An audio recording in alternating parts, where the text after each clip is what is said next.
Ministerio del Transporte la suspensión momentánea de la circulación de los buses de pasajeros de 2 pisos. La medida se basa en que la norma chilena no diferencia entre buses de 2 pisos y de 1, de tal forma que la inclinación de estos vehículos es sumamente peligrosa para el transporte de pasajeros.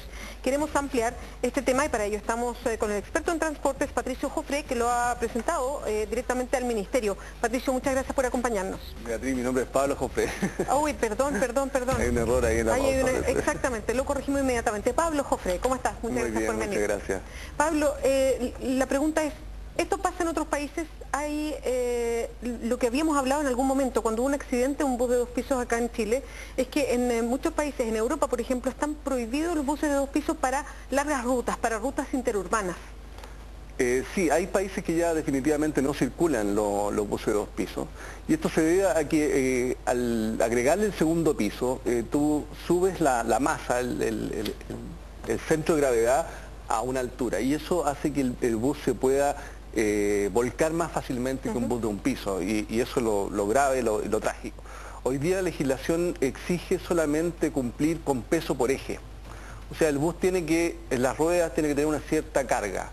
Nada más, no dice que si es de 1 piso o 2 pisos, es una legislación que ya es antigua y está obsoleta. Por lo tanto, lo que nosotros le pedimos al Ministerio, en referencia y en virtud que conocemos otras instancias de otras personas y otras corporaciones como la nuestra, que han solicitado también lo mismo, de que saquen de circulación los buses de 2 pisos.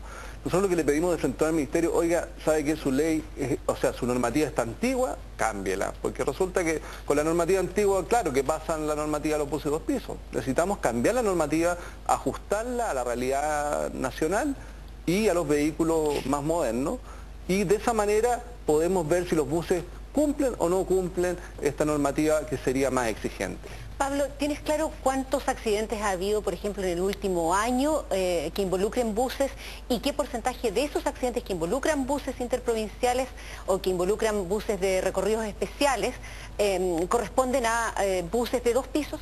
Mira, nosotros tenemos en referencia 3 o 4 y donde han habido muertos y eso nos preocupa mucho, ¿no? En realidad no sé cuántos habrá y no tengo la diferenciación entre los accidentes de 1 piso o 2 pisos. No sabemos si son relevantes dentro del total de accidentes que ha habido. Lo que pasa es que hay la proporción, digamos, de buses de 2 pisos hoy día es amplia, hay mucho, pero los accidentes, digamos, no nos van a dar, la cantidad de accidentes no nos van a decir si el bus está o no está apto para transitar en la ruta.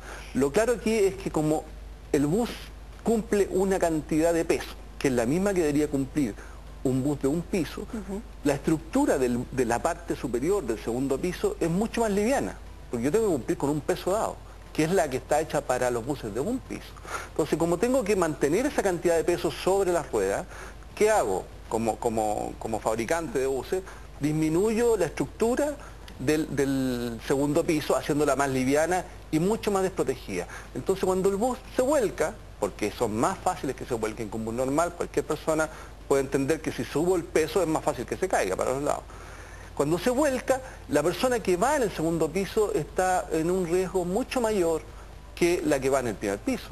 Es más, si tú tienes que saltar en caso eventual de un accidente o salir corriendo, digamos, en caso de un incendio, la persona tiene que saltar de 3, 4 metros de altura y no saltar a 1,5, que es la ventana, que es la altura de la ventana del primer piso. Entonces, eso lo transforma también en un problema más grave. Estaba leyendo hace un ratito declaraciones de la secretaria ejecutiva de CONACET, Francisca Yáñez, sobre este tema, y ella decía que el 2013 se actualizó la normativa sobre carrocería y estabilidad y que lo que se hizo fue reconocer la normativa actualizada de la Unión Europea.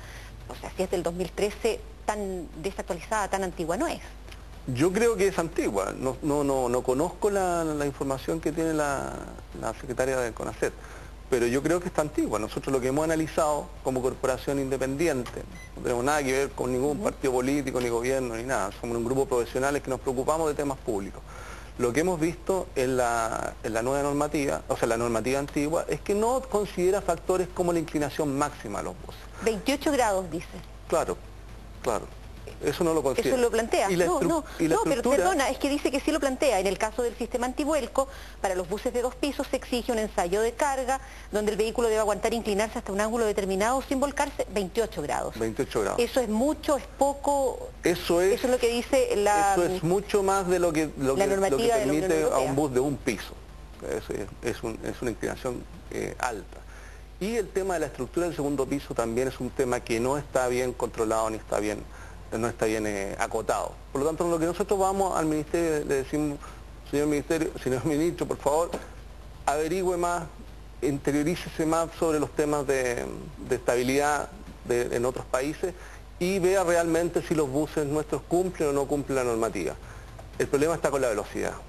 Buses de 2 pisos que circulen dentro de las ciudades no tienen ningún inconveniente, pero circular a alta velocidad dentro de la ruta es peligroso. Ahora, el que no haya tantos accidentes que involucren a estos buses de 2 pisos, ¿qué demuestra? Que efectivamente el conductor toma una forma especial para manejarlo, que trata de adaptarse a lo que significa manejar un bus de 2 pisos en las carreteras chilenas. El adiestramiento de un conductor de 2 pisos obviamente tiene que ser distinto al adiestramiento de buses de un piso. Es mucho más difícil conducir un bus de 2 pisos que uno de 1 piso, por lo mismo que tú te referías que es la estabilidad. Cuando yo tomo una curva, el conductor tiene que tener la precaución de bajar mucho más velocidad que la de un piso. Si toma esas precauciones, obviamente va a tener mucho menos accidentes, pero siempre existe el riesgo, o sea, tiene que estar atento, muy atento al conductor. A nosotros lo que más nos preocupa es el hecho de que la estructura no es apta. O sea, también escuché por ahí a la secretaria de CONACET decir que con el cinturón de seguridad, si yo estoy en cinturón de seguridad y quedo atrapado en una caja de aluminio, no me va a servir de mucho el cinturón de seguridad. Pablo Jofré, te agradecemos muchísimo que hayas venido ahora. Muchas gracias. Buenas noches. Chao, Pablo. Chao, Gracias. Beatriz. Y el gobierno